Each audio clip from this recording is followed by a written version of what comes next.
Olá, estamos iniciando mais um Entretantos. Eu sou Carla Fioravante. Muito obrigada por me receber em sua casa mais uma vez. E hoje, o nosso bate-papo será sobre moda, com a consultora de imagem Jéssica Brendel. E no terceiro bloco, eu recebo o psiquiatra Dr. Sérgio Lima. No Entretantos, Entretanto, está no ar. Eu vi um menino correndo, eu vi o tempo brincando ao redor do caminho daquele menino. Eu pus os meus pés no riacho e acho que nunca os tirei. O sol ainda brilha na estrada, eu nunca passei. Eu vi a mulher preparando outra pessoa. O tempo parou para eu olhar para aquela barriga. A vida é a amiga da arte, é a parte que o sol me ensinou. O sol que atravessa essa estrada que nunca passou. Por isso uma força me leva a cantar. Por isso essa força estranha no ar. Por isso é que eu canto e a Janinha toca. Não posso parar. Por isso essa voz tamanha. Por isso uma força me leva a cantar. Por isso essa força estranha no ar. Por isso é que eu canto. Não posso parar. Por isso essa voz tamanha. Janaíne Pavani.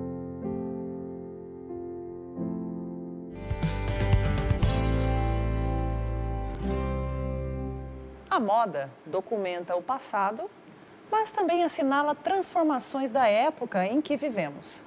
Assim, é possível afirmar que a moda é sinônimo de mudanças. Para a melhor compreensão dessas engrenagens e evoluções, nós temos que compreender qual é a identidade interna para poder ser como é externamente. É necessário buscar as origens de si mesmo. Nós vamos falar com a Jéssica hoje, que é consultora de imagem. Muito bem-vinda, é um prazer te receber aqui, Jéssica. Queria que você falasse um pouquinho desse seu trabalho de consultoria de imagem. Como que funciona?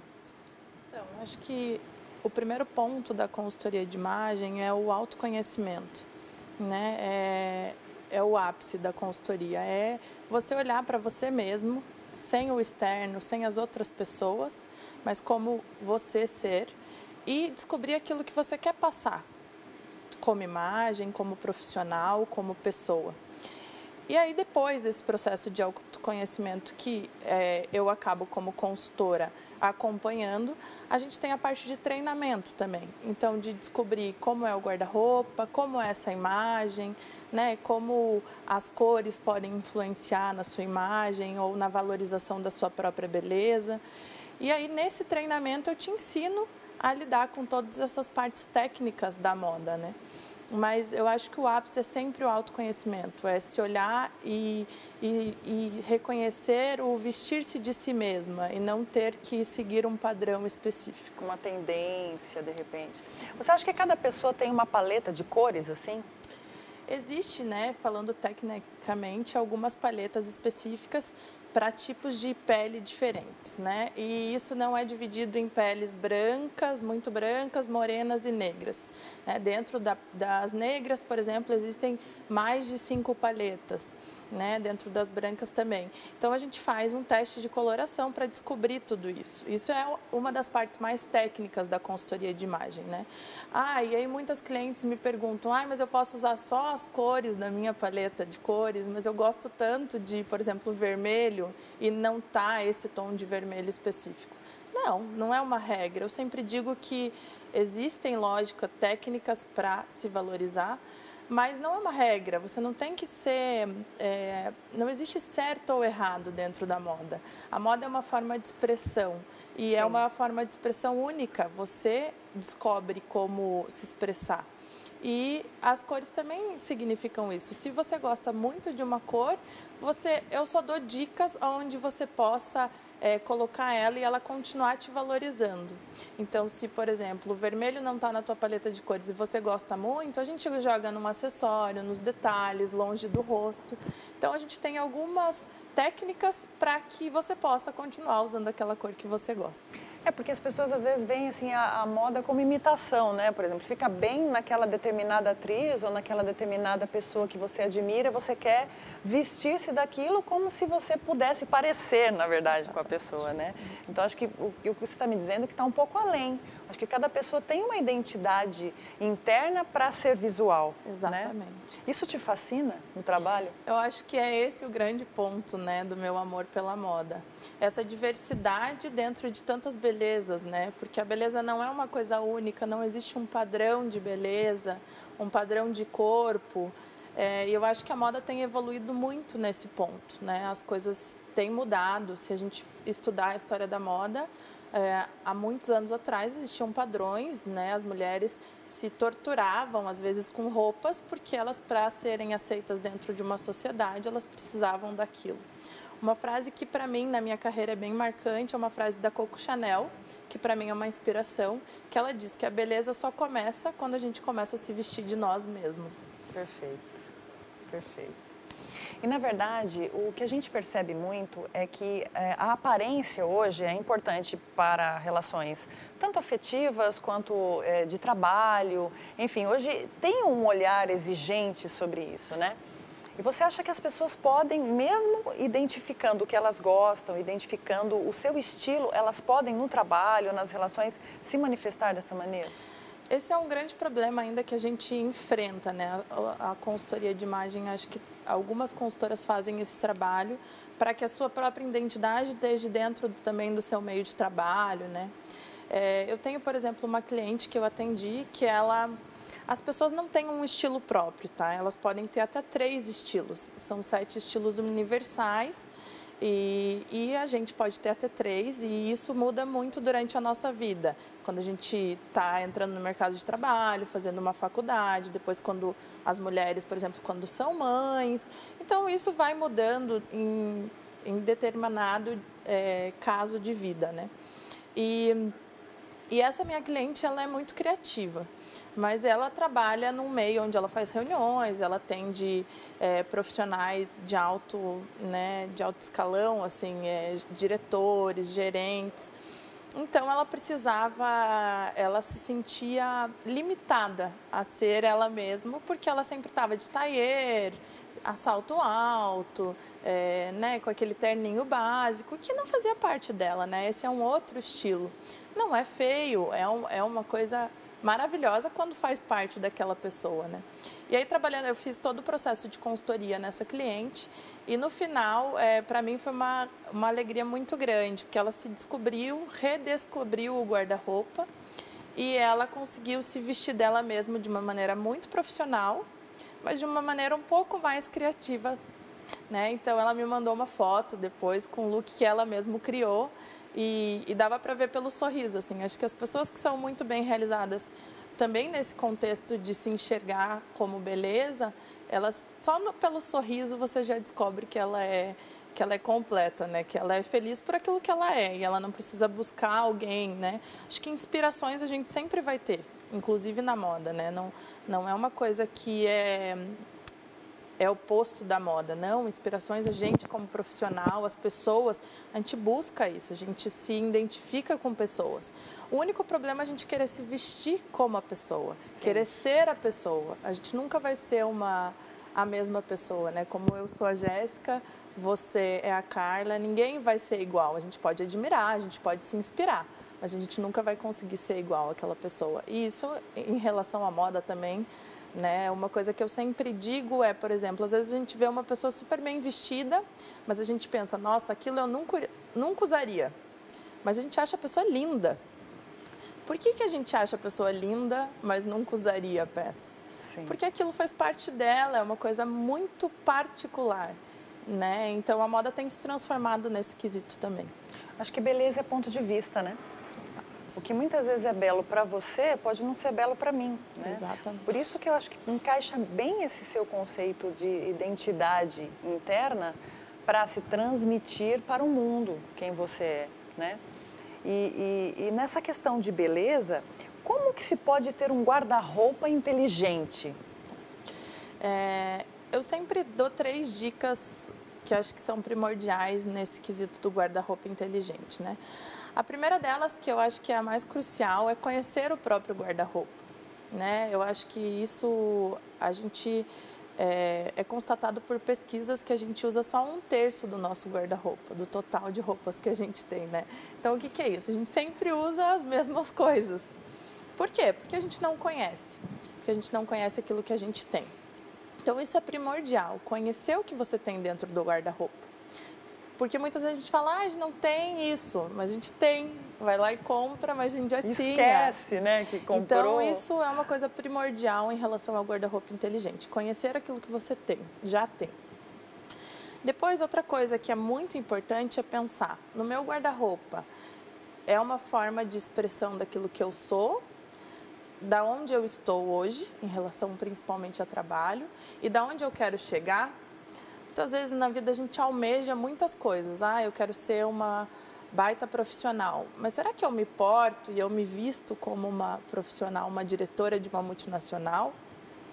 Isso é importante para você. Você pode almejar, mas você pode ir construindo. E a imagem faz parte dessa construção. Então, o meu guarda-roupa ele expressa isso, aquilo que eu sou, aquilo aonde eu estou e aonde eu quero chegar. Isso é muito importante. E depois, uma coisa que é muito importante é fazer combinações. Mas eu não sei, mas eu sempre faço as mesmas. E isso tem muita ligação em conhecer o guarda-roupa. Por quê? A gente deveria poder fazer com cada peça que a gente tem no guarda-roupa pelo menos 3 combinações diferentes, para que seja um guarda-roupa versátil. Mas muitas vezes a gente tem uma roupa que a gente usa só da mesma maneira, porque a gente não tem coisas para combinar, acessórios que combinem, né? Então, a gente perde aquela roupa de usar uma vez ou sempre usar a mesma roupa. Então, acho que são as 3 dicas mais valiosas para a gente pensar num guarda-roupa inteligente, né? Olha que bacana, você que acha que é muito impossível pensar numa mudança de imagem, é olhar seu próprio guarda-roupa, o que você já adquiriu, que às vezes você esquece. E esse olhar, né? O e-mail da Jéssica, o contato da Jéssica está aí. Se você puder se propor a uma mudança ou perceber-se internamente para transmitir isso para o mundo. Eu vou continuar falando com a Jéssica no próximo bloco. Me aguarda rapidinho que o Entretantos volta já.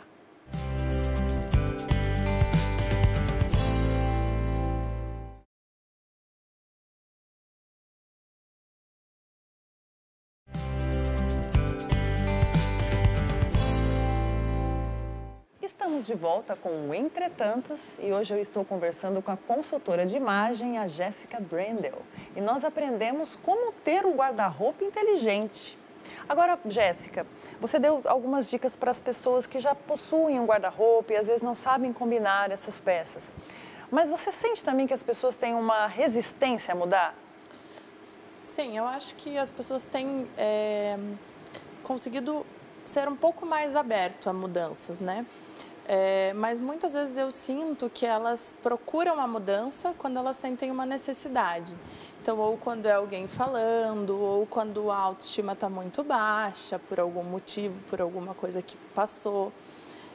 Por exemplo, os homens, é muito difícil a procura com uma consultoria de imagem. Eu ia te perguntar se a tendência é mais feminina ou masculina da procura, É muito né? maior feminina, assim. Primeiro porque muitas mulheres compram por impulso, então elas querem entender como não fazer isso ou como fazer menos, né? Ah, eu compro muito, mas eu uso sempre as mesmas coisas. Era aquilo que a gente falava antes, né?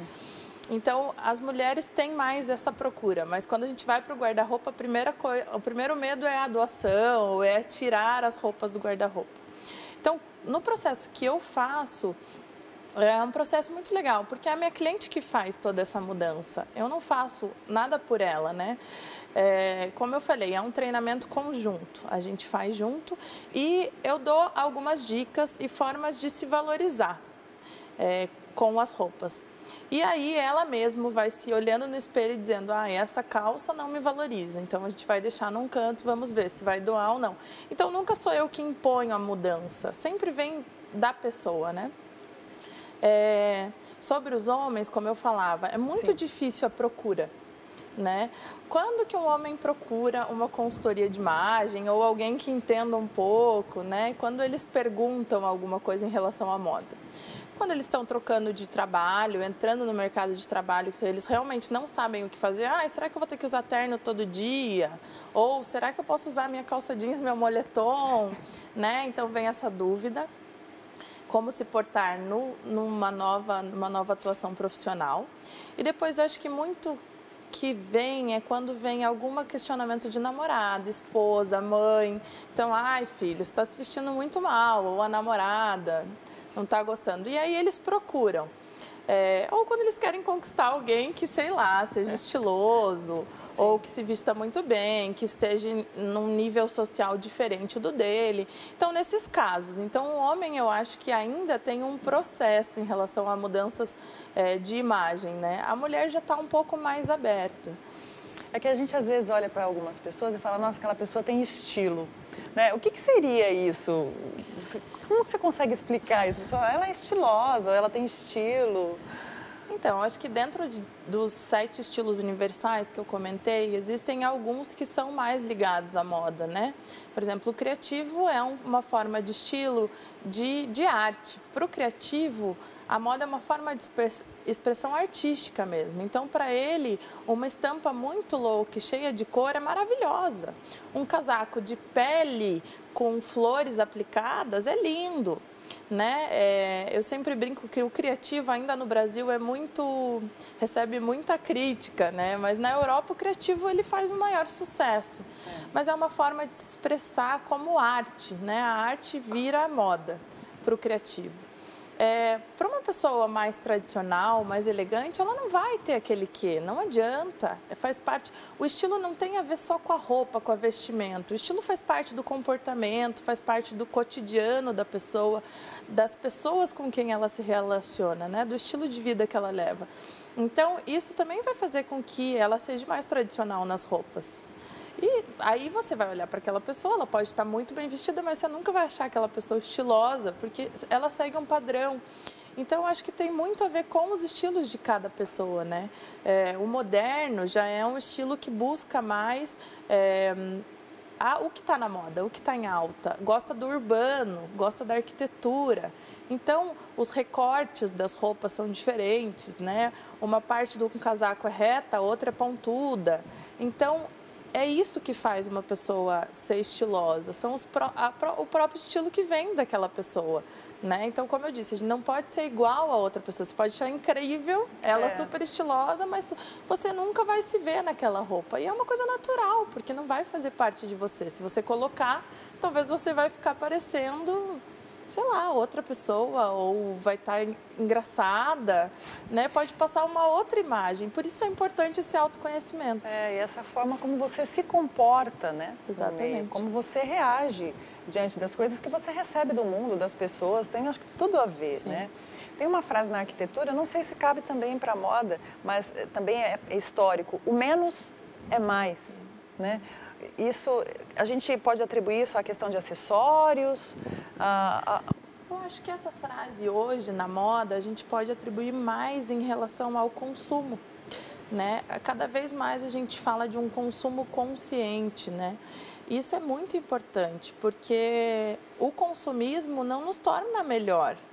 Ele, claro, ele fomenta a indústria da moda, lógico. Sim. Mas será que eu preciso comprar o tempo todo? Será que eu não estou procurando alguma coisa que não é na moda que você vai encontrar, né? Então, isso é importante. O consumo consciente em relação também a cuidar da natureza. A indústria da moda, a gente sabe que é uma das indústrias que mais prejudica o meio ambiente, né? Por N questões, tecido, tingimento, várias coisas. Então, eu acho que o menos é mais vamos conhecer o nosso guarda-roupa para que a gente não precise ficar comprando freneticamente, achando que a gente não tem roupa, mas a gente conhece nosso guarda-roupa e aquele guarda-roupa a gente consegue fazer vários looks. Então, eu acho que essa frase hoje cabe mais aqui, nesse sentido de consumo consciente, de pensar também num todo, não só em si. E também muito sobre o olhar do outro, né? Ah, aquela pessoa já usou aquela roupa, ela já repetiu aquele sapato, olha como ela está. Então, assim, é muito o olhar do outro também. Sim. Né? E como você está interiormente, Exato. também a gente pode representar muito disso, né? De você estar de bem, estar muito bem vestido, ser uma pessoa estilosa, ser uma pessoa criativa ou ser uma esporte mais fino. Sim. Enfim, né? Eu acho que hoje existe muita possibilidade. Agora, você acha, Jéssica, por exemplo... Existem alguns estilos de corpo, né? Que algumas roupas não ficam legais, assim. A pessoa fica meio estranha, assim. Sim. Você tem alguma dica para um determinado corpo que você pode nos orientar? Eu acho que assim, em relação a corpos, eu sempre digo, e eu gosto de ressaltar isso, porque a mulher ainda tem um problema em relação a corpos, né? As magras são mais bonitas, as violão, né? Esse é o corpo perfeito. Não existe corpo perfeito, né? Existe como você veio e aquilo é perfeito para você. E então não existe um padrão. A primeira coisa, eu acho que principalmente para as mulheres, eu reforço isso. Não existe um padrão, né? Se olhe e se ame. Mas assim, posso dar algumas dicas, por exemplo. Uma coisa que é muito forte, às vezes a gente faz isso, vê uma promoção, né? Ou vê uma roupa que você amou, mas não tem no teu tamanho. Ou tem maior ou tem menor. A gente tem que usar roupas do nosso tamanho. A gente não pode usar roupas maiores, porque você vai ficar desleixada, né? Não vai passar uma imagem legal. E a gente não pode usar roupas menores, porque vai marcar teu corpo, talvez aquelas coisas que você queira disfarçar. Um cuidado também é com os tecidos, por exemplo. A malha é um tecido que marca muito. E dependendo da malha, ela é um tecido que ela fica velho muito rápido, né? Desbota, cria bolinha, né? Ela não são todas as malhas que têm qualidade.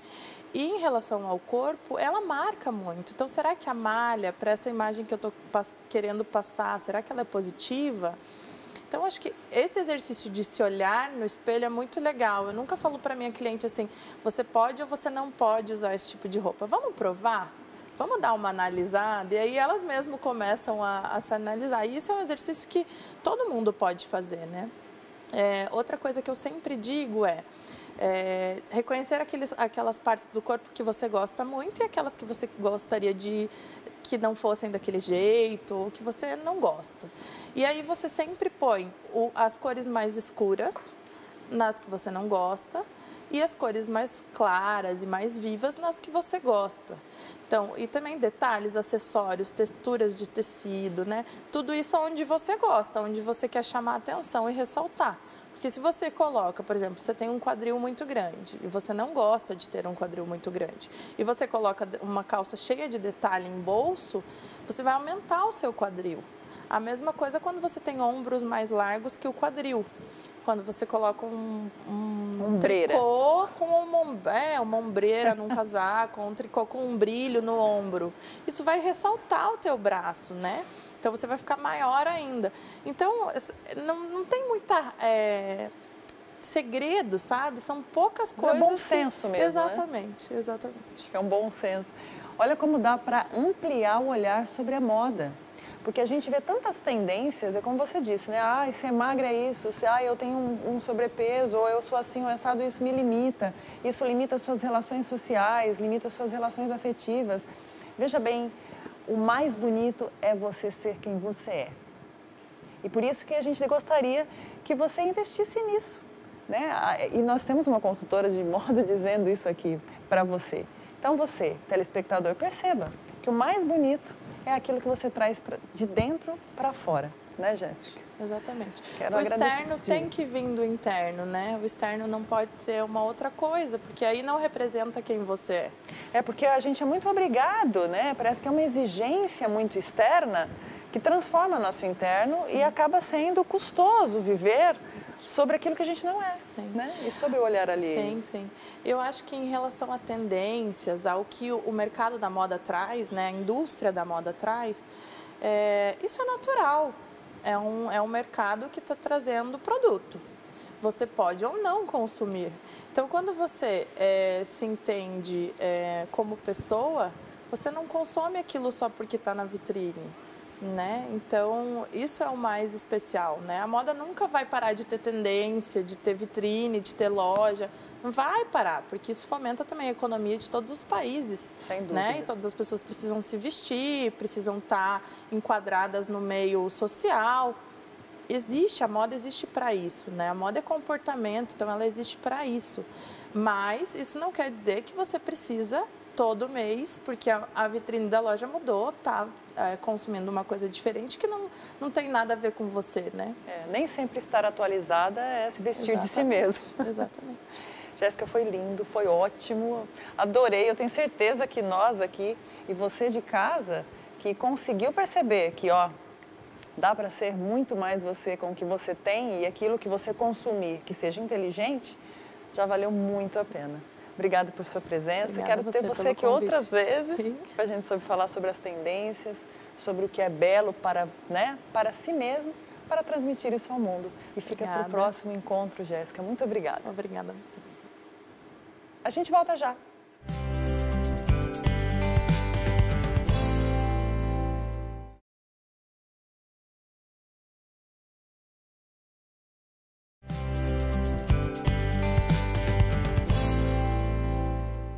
O Entretantos está de volta e, como sempre, no terceiro bloco, está conosco aqui o psiquiatra Dr. Sérgio Lima. E hoje nós vamos dar continuidade, na verdade, a um assunto que atinge muitas pessoas de todas as classes sociais, a depressão. O Dr. Sérgio Lima vai nos ajudar a entender essa tarefa tão difícil que é olhar para os sintomas da depressão. Sérgio, a gente estava falando de moda, né, desse olhar que o mundo tem sobre o aspecto, a aparência. E eu acho que casa um pouco com esse tema depressão, né? Porque as pessoas se deprimem muito por não serem aquilo que querem ou gostariam. Mas a depressão está além disso. Quais são os sintomas da depressão? Então, Carla, a depressão é muitas vezes difícil de diagnosticar exatamente por isso. Porque a pessoa pode ser, por exemplo, querer não se alimentar, né, não querer comer, como ela pode comer excessivamente, aí ter preferência por alimentos muito ricos em caloria e engordar. Então, é por isso que muitas vezes quando a gente vai fazer uma entrevista psiquiátrica, a gente pergunta, teve ganho de peso ou perda de peso, né, ao longo do último mês, 2 meses, né, e aí a gente quantifica que às vezes 5 a 10% de perda de peso ou ganho de peso já pode significar um sintoma depressivo. Outra coisa, a pessoa pode ter insônia, que é o mais comum, né? Todo mundo já deve ter ouvido que insônia está interligada à depressão, mas ele pode ter hipersônia, quer dizer, é o aumento da necessidade de sono. A pessoa dorme 10, 12, 14 horas e ainda acorda cansado e com a sensação de que não dormiu o suficiente, né? Então, a depressão, a maior dificuldade é exatamente isso, ela tem sintomas muito variados, isso depende de cada indivíduo, né, e da manifestação da depressão nesse sujeito, né? O que a gente vê muito na depressão é essa falta de prazer na vida. Exato. Essa não motivação, não vislumbrar um futuro, uma visão pessimista em relação ao futuro. E aí, às vezes, há um descuido, né, com a aparência, então acho que tem muito a ver com a questão da moda, exatamente nisso, né? Quer dizer, as pessoas depressivas, elas se descuidam, né? Andam muito desleixadas, despreocupadas com a própria aparência, tanto que isso, quando a gente vai fazer uma entrevista psiquiátrica, a gente leva em consideração como ela está vestida, se ela está barbeada ou não, se está higienizada ou não. Porque muitas pessoas com depressão, às vezes até a higiene fica prejudicada, não toma banho, não se cuida, né? não arruma um cabelo, né, para sair, pega o pijama e sai para a rua de pijama, vamos pensar assim. Então, é um desleixo nesse cuidado, nesse autocuidado, como a gente chama. Existe uma causa à depressão? Então, todos os problemas psiquiátricos são policausais, né? O que significa isso? Que tem várias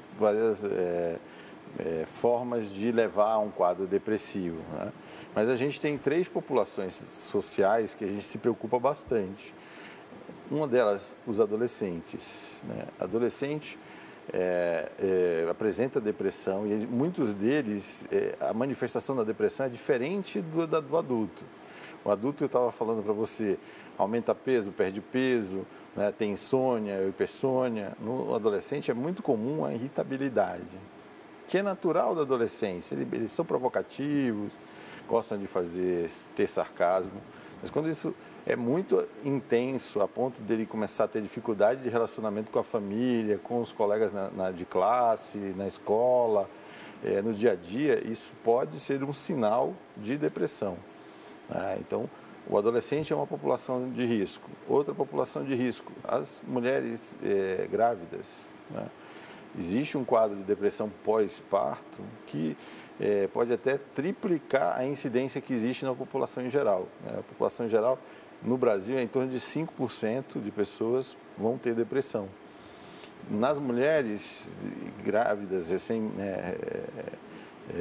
gestantes aí que já recém tiveram filho, isso pode chegar a 15%. 15% das mulheres que tiveram filhos terem depressão. Não estou falando aqui de um blues que algumas mulheres sentem, uma tristeza que é passageira, não, de depressão grave, com risco de infanticídio, né? Porque a depressão nessa situação da gestação, né, após a gestação, as mulheres ficam muito preocupadas com o filho e podem chegar a matar o filho. Isso é um ato de autoagressão, não é agressão ao filho em si. Né? E temores variados, né? Então, as gestantes também são uma população de risco. Uma terceira população é os idosos, né? Hoje a gente está cada dia mais longevo, né? A gente está cada dia vivendo mais, né? Então, a população mais idosa, ela às vezes duplica, triplica a incidência de quadros depressivos, né? E o grande problema, né, Carla, disso tudo é que a OMS estima que metade da população que precisa de ajuda para a depressão não procura atendimento médico. Por quê? Por estigma, por achar que aquilo é uma falta de moral ou de alguma motivação específica, né? E aí o motivo de eu estar aqui, né? Tentar passar um pouco para as pessoas que a depressão é um quadro relativamente grave, porque uma das possibilidades é o suicídio, né? Então, você que está aí, está sofrendo, está angustiado, quer de alguma forma se percebe com algum sintoma desse depressivo, procura um psicólogo, né, um psiquiatra. Tem equipes de saúde mental, pode não ter na tua cidade, mas pode ter na cidade próxima de você. Vai buscar ajuda, né? Tem sempre alguém para ajudar na área de saúde mental. E a depressão tem cura? Tem bastante cura. Assim, hoje nós temos uma gama de antidepressivos bem grande. E isso facilita o nosso trabalho no sentido assim de que existem alguns sintomas que vêm associados ao quadro depressivo e que a gente escolhe determinada medicação ou outra e às vezes não foi bem sucedido com uma medicação, mas pode trocar para outra, né? Mas os antidepressivos são bem eficazes e a gente sugere também que ele associe, além da medicação, o tratamento psicoterápico, porque aí você cobre muito mais condição do paciente se estabilizar e até não ter novos quadros depressivos no futuro. Existe uma chamada depressão crônica, na qual a pessoa sempre tem esse quadro, tipo uma recidiva? Então, tem sim. Tem um quadro chamado distimia em psiquiatria, né, que é uma depressão que ela fica, vamos dizer assim, por muito tempo, né, com poucos sintomas, mas existe, né? É como se o indivíduo, vamos usar a metáfora da gripe, né? Às vezes você se curou da gripe mais grave, né? Mas você fica com alguns pequenos sintomas, uma coriza e tal. Então, essa depressão, ela mantém isso. Então, é um estado de pessimismo, não acredita na vida, né? Então, há uma manutenção disso ao longo do tempo. E isso, para a gente considerar o diagnóstico, tem que durar pelo menos 2 anos. E muita gente, às vezes, acha que isso é da personalidade dele. Eu sou meio depressivo, sou meio melancólico, mas não é. Às vezes é a distimia, que é um quadro também bem grave, porque às vezes se soma a esse quadro de distimia uma depressão bem profunda quando acontece algum fato, alguma situação X, de alguma frustração, por exemplo. E há um aprofundamento disso e aí fica mais difícil ainda de se tratar, porque a pessoa acredita que ela é assim, né? Então vai ficar mais difícil buscar ajuda.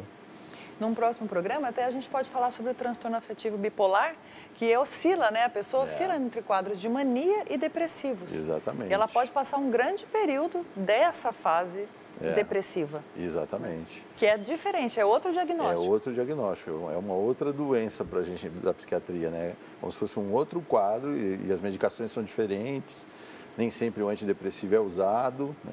Depende, tem que ser usado com critério, porque senão ele entra no quadro da mania, que é um quadro também muito grave, né? Que motiva várias internações psiquiátricas.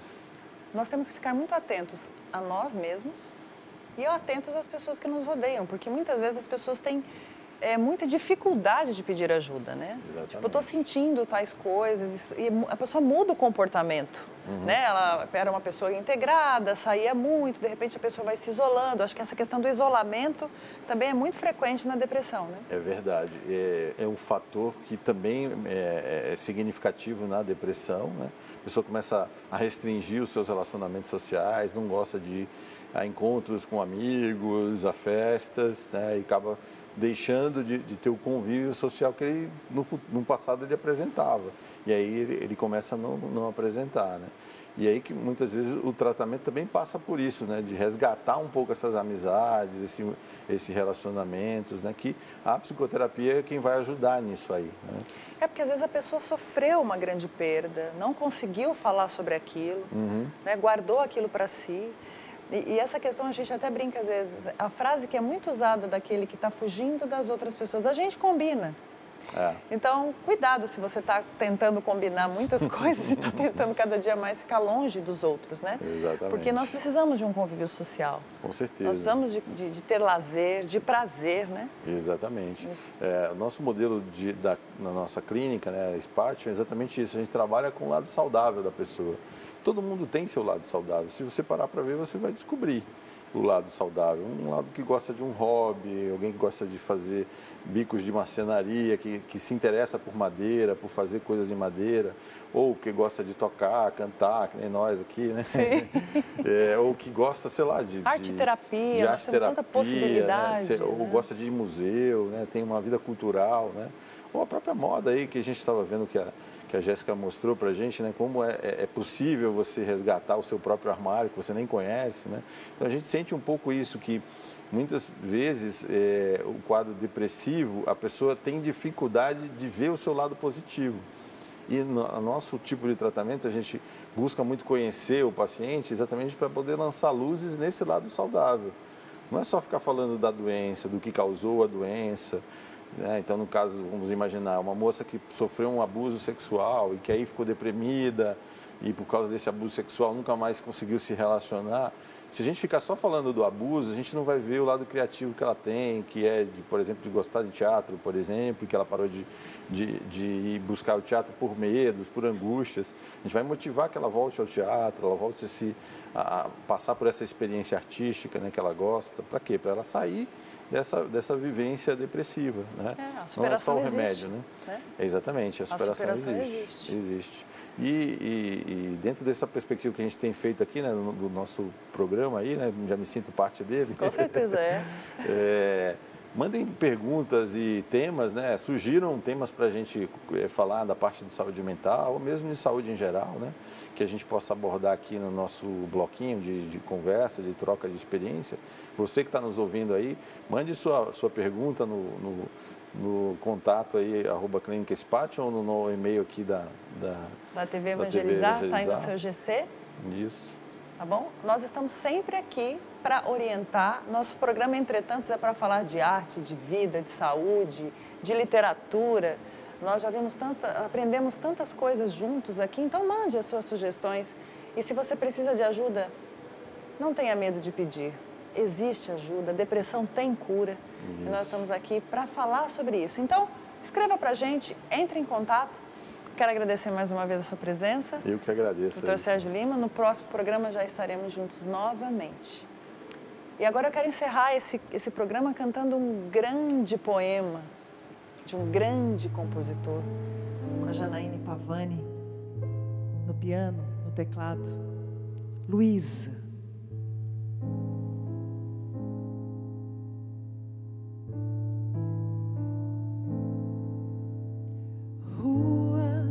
Espada nua, boia no céu imensa e amarela, tão redonda a lua, como flutua, vem navegando azul do firmamento e num silêncio lento, um trovador cheio de estrelas. Escuta agora a canção que eu fiz pra te esquecer, Luísa. Eu sou apenas um pobre amador, apaixonado, um aprendiz do teu amor.